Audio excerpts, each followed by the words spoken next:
Última hora, Estados Unidos emprendieron una nueva acción contra un segundo barco vinculado a Irán. Y lo hicieron en el momento más delicado posible, justo en vísperas del alto al fuego, poniendo al régimen iraní bajo una presión insoportable. En la mañana del 21 de abril de 2026, el objetivo fue el petrolero Tiffany, interceptado en aguas internacionales en el Océano Índico. En la práctica, lo que ocurrió fue una operación militar de interdicción en el mar contra una embarcación ya asociada al circuito petrolero iraní bajo sanciones. Las imágenes que circulan le dieron aún más peso político al episodio. Aparecen helicópteros militares descendiendo por cuerdas sobre la cubierta y la toma de control de la embarcación. La acción forma parte de una cacería global de barcos ligados a Irán, con el objetivo de mostrar fuerza, velocidad y dominio estadounidense en el mar. El punto central aquí es simple, no fue una advertencia vaga. Fue una acción concreta, con video, con el barco identificado y con un mensaje directo. Quienes están en el centro de esto son, por un lado, el gobierno de Trump, el Pentágono y la estructura naval estadounidense. Por otro lado, el régimen iraní, su red de petróleo sancionado y los sectores más duros que resisten a cualquier concesión. Tiffany no apareció de la nada. El barco ya había sido sancionado por el Tesoro estadounidense el 30 de julio de 2025, con identificación oficial en una lista relacionada con el transporte de petróleo iraní. Eso muestra que el objetivo ya estaba marcado desde hace meses. Ahora, con la guerra en suspenso y la tregua pendiendo de un hilo, Washington decidió actuar. ¿Dónde ocurrió esto? También importa mucho. El Tiffany fue localizado entre Sri Lanka e Indonesia, con rumbo hacia la región de Singapur, lejos de la costa iraní. Ese detalle cambia la escala de la operación. Estados Unidos no quiso dar la impresión de que solo puede presionar a Irán cerca de Hormuz. El mensaje fue otro. La red marítima iraní puede ser alcanzada mucho más allá del Golfo, en rutas comerciales más grandes y sensibles para la energía mundial.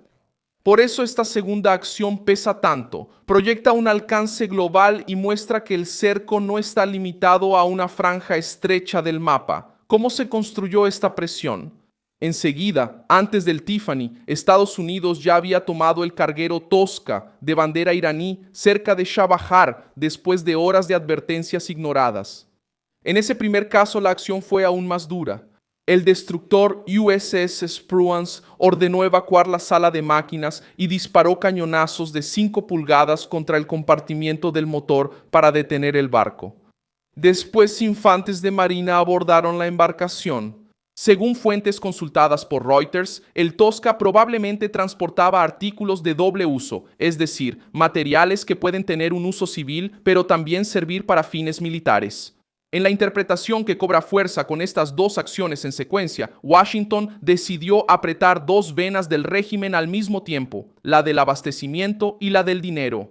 Es justamente ahí donde el hecho cobra importancia. El primer barco golpeó la ruta de carga sospechosa, el segundo golpeó la ruta del petróleo. El primero dejó claro que los estadounidenses están dispuestos a usar fuerza real para detener una embarcación que ignore órdenes. El segundo muestra que el enfoque ahora también está en las finanzas del régimen. El Tiffany, según la Associated Press, ya había sido sancionado por involucrarse en el transporte de crudo iraní hacia Asia.